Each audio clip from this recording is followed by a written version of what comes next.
next rebellion of Karnataka. The name Sangoli Rayana has remained famous with the name of Rani Chennamma. He is the backbone to Chennamma. Rayana, a brave soldier, he fought for the independence of Kittur, and it was his duty to liberate his motherland, that is Kittur. He fought with Rani Chennamma and was imprisoned along with her and later released by the Britishers. And there are many oral histories about Rayana that encourage the nationalism. Rayana, organizing secret meetings at sensitive geographical locations, he aimed at looting the treasury and taluk officers of the Britishers. He had an army of 500 men, that is Sangoli Rayana.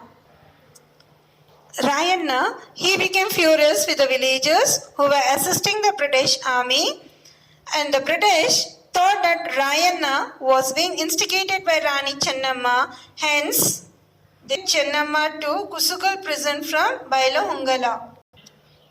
Here children, previous for the Kittur Rani Chennamma, we studied about where Rani Chennamma was kept in a prison to a fort called Bailahongala, and there Sangoli Rayana also was kept, and from there Chennamma she was shifted. Chennamma was shifted to Kusugal. They separated Rayana and Chennamma to the different prisons.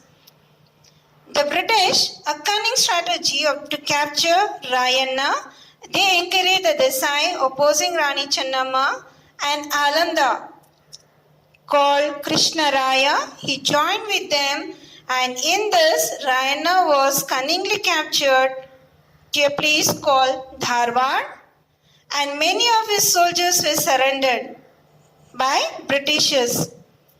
And he was declared an offender and was hanged to death by many ballads.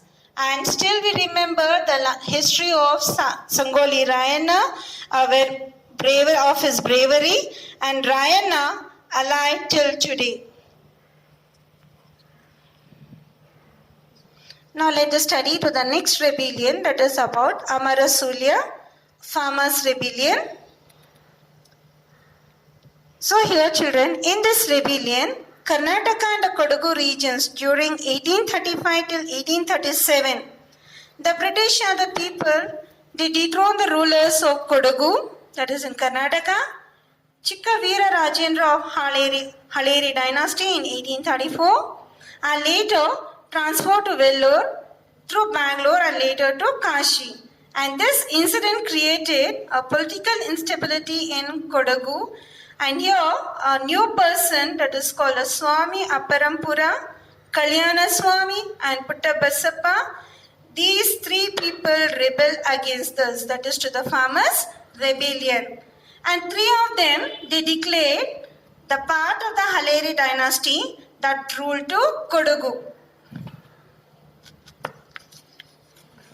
Swami Apparampura, he was a leader for the rebellion, and he captured in the year 1834, and he was shifted to Bangalore. Same for Kalyana Swami, even he captured in 1837 and he was placed in Mysore prison. So that is about the Amarasulya, the three people we have studied. Now let us move to the one more person called Puttabasappa. Puttabasappa, can you observe the picture children? Yes, the people of Lower Kodagu. We are going to study about the Kodagu.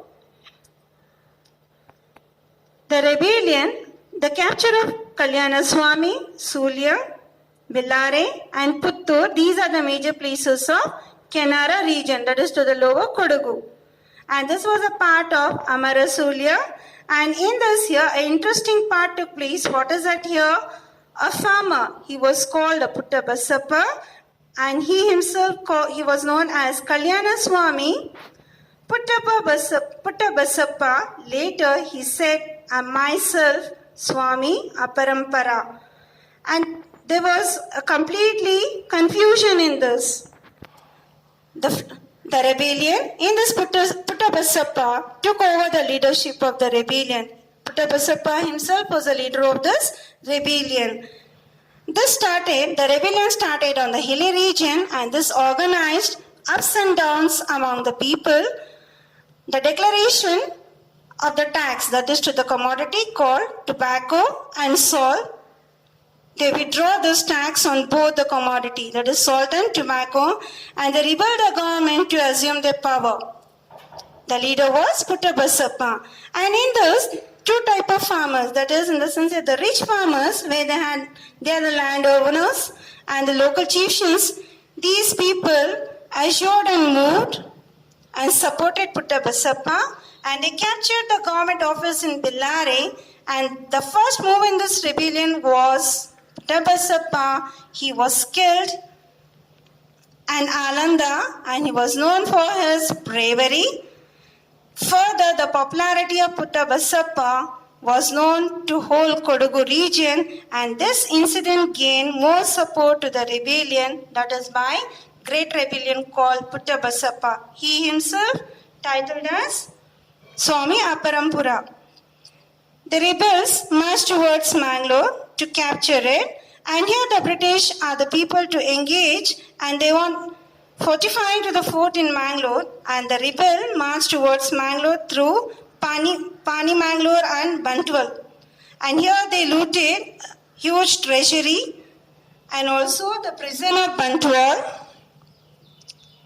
The British had the army of Talacheri, Kunnur and Bombay.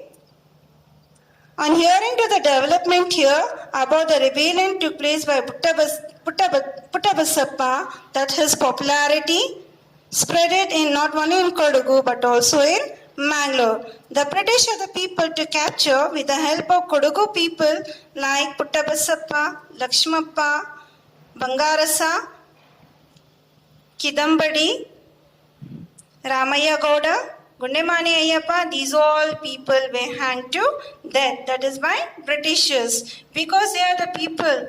Just they are moving from one place to another place, they are very popular. And this is an important place that took place in history about the rebellions. All together were hanged to death. The next, let us study about the rebellion of Surapura and Koppal. Now let us study to the one more place that is called the Surapura, the rebellion of Surapura and Koppal. This Surapura, it is 50 kilometers, that is from Yadgir. This is one of the important places since the Mughal rulers. During the reign of Nizam of Hyderabad and Marathas, it became an important state. Most of the territory was lost and Surapur remained restricted to a smaller territory. And during this period, the reign of Venkatappa. Venkatappa came to throne after the death of his father called Krishna Nayaka. He was born in 1834 and came to throne in very early age. The British are the people to interfere in the affairs of Surapura. In the year 1842, they appointed a political agent. He is called the Medes Taylor. He was a reformist. He developed Surapura princely state. Pittanayaka was also appointed as a Diwan of the state, and the state increased the revenue. The measures implemented by Taylor, he is the person to bring a great improvement for Surapura. And he took the measures to educate Venkatappa Nayaka, and Venkatappa Nayaka came to power in the year 1853.